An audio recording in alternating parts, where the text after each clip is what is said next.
Last week, I was recalling a funny story.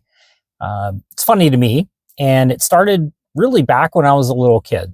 And I was maybe 5 years old, and my mom, my aunts, and my grandmother used to get together and they would buy food in bulk and then they would break it down and they would save money on buying food for the family that way. And this particular day, we were going to my grandmother's house and I was with my mom. I wasn't in school yet. And we went to a place to buy chicken in bulk.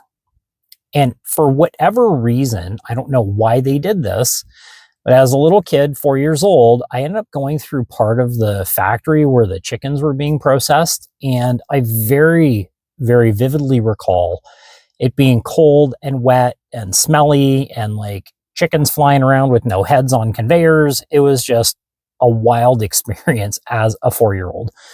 And when we left there, I was probably slightly traumatized by the experience. And, I said, like, the place was terrible. And my mom, in her teacher wisdom of hers, said, well, if you want to make sure you never go work in the chicken factory, you need to make sure you study and do well in school and get an education and all that kind of stuff. And throughout my life growing up, my mom always kind of not held it against me, but she would remind me whenever I wanted to slack off in school or I didn't want to do my homework or, I wanted to go and goof out around with my friends rather than doing what I was supposed to be doing. And she'd say, sure, like, no problem. You can go do that. And then you can go work in the chicken factory. So that was a motivating factor for me to go to school. And it kept me going when things got tough. And I ended up going to Mohawk College and getting my diplomas in instrumentation and electrical technician programs.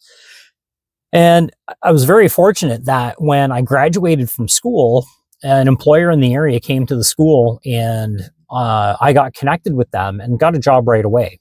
So basically, I graduated from college and the next week I had a job. And I was working for a packaging company and I was still living at home at the time. And I'll never forget this day as long as I live. And, my mom was very excited for me because it was tough for me to get through school. It wasn't an easy grind. And I know it was really hard on my parents to get me through that. And I graduated and I've got this job and, it's like my first career job and this is wonderful. And I go off and I come home at the end of the day.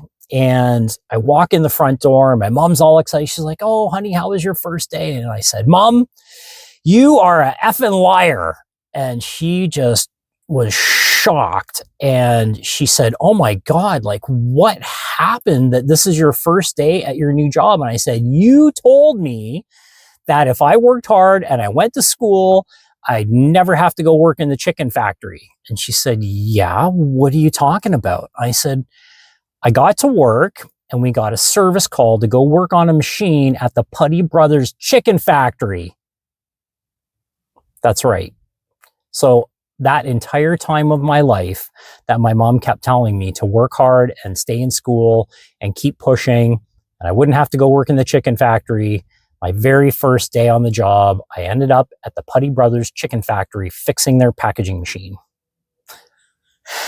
It's really funny how life kind of does that kind of thing to you. I don't know why those kinds of things happen. Maybe it's just a reminder that, as much as we have these grand pictures and dreams and ideas, that sometimes we have to get taken down a notch. I don't know what the message is in this. Maybe it's that, there's a sense of humor out there in the universe that we have to be paying attention to and say, hi, you got me on that one. So as a fun story in our family that we talk about from time to time. And I am super grateful that my parents pushed me so hard to go to school and get an education and do great things in my life because they felt I was capable of it. Even if I ended up going to work at the Putty Brothers chicken factory.